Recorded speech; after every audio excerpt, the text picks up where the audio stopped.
share some of the things that made these guys. For me, the year, and a little bit longer, maybe about a year and 1 month, has been very special. The work, which started very, very long ago, has continued on the island here. 13 months have gone by, and it seems like about, I don't know, 2 weeks. And then we're going to show you a little bit of how the chocolates are done. Many of these photographs are dipped in chocolate. What would you point out is the most interesting experience you have had in Menorca? The amount of people that have helped me. I said, well, I'm here for a year and I'm going to make pictures of caves. And she goes, yeah, he's here for a year to make pictures of caves. And she goes, I love caves too. And that was like a domino. The most amazing thing about the island was that all these people, I mean, one of Oscar's schoolmates gave me saws and hammers and drills to make my darkroom. In California, people who build things do not loan tools. The caves have been very different.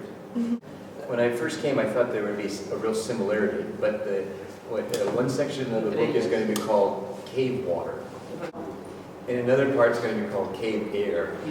And I remember, again, Lily and I were at a restaurant once and we were talking about caves. Before you go into a cave, take a big deep breath, smell the air outside. And this last Wednesday I was in some water caves. One of the things that Luisa did was to breathe in the air in water caves. And then Lily talked about the idea that when you're in a cave, you can breathe a low tone, and you can breathe a middle tone, and you can breathe a high tone. And to hear how the sounds are changed from when you're outside of a cave to when you're inside of a cave. So each cave has its own sound. The large ones that are very echoey, the water ones which are sort of hollow and go, ooh. When I was growing up, cameras were like the thing that I just carried everywhere. I didn't use them to document my life like many people use the iPhones today, but they documented my ideas. It was like a magic box that just held my ideas. One of the things I do is I wake up really slow, probably slower than anyone in this room.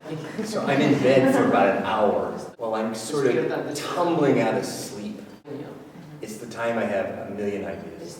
And during the day I write down this, and then a couple of days later this camera, kind of strange dream state to life.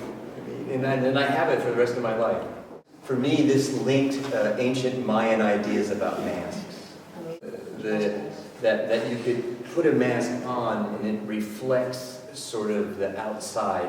And that really ancient Mayans believed that masks were like birth.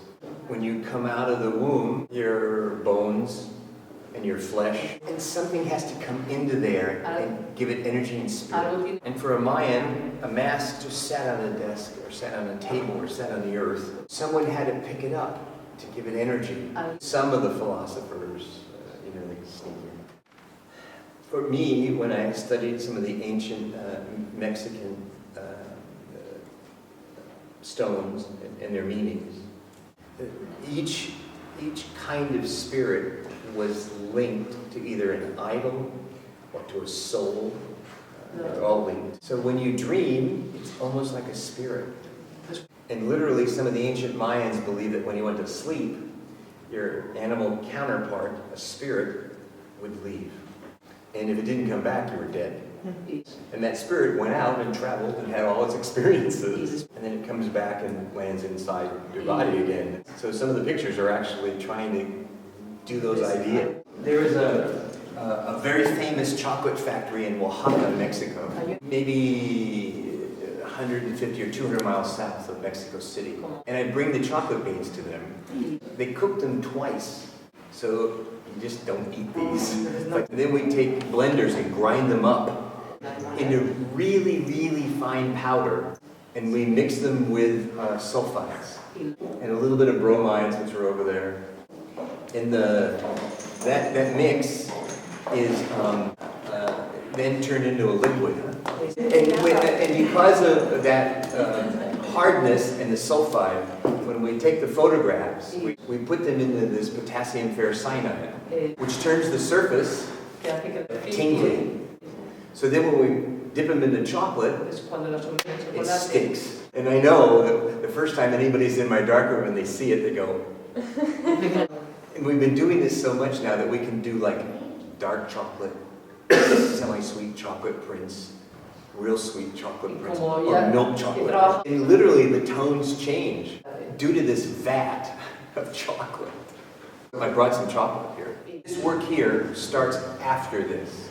And we started using ancient dolls, little sculptured dolls, as starting point for the models. So in this white trough here, those are three like stones this big that are 5,000 years old. And those are found in caves. The canned goods are models taking those positions. So the reason that little thing is called paths, literally, the paths, like a pathway. On the left side is a little triangle.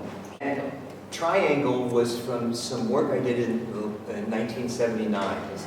And they were my way of constructing pyramids. There's one in here which starts, and they're supposed to look like a pyramid. It's supposed to look like a pyramid with a moon. Again, there's no camera. I just take a bunch of glasses and put them on paper and shine the light on the side.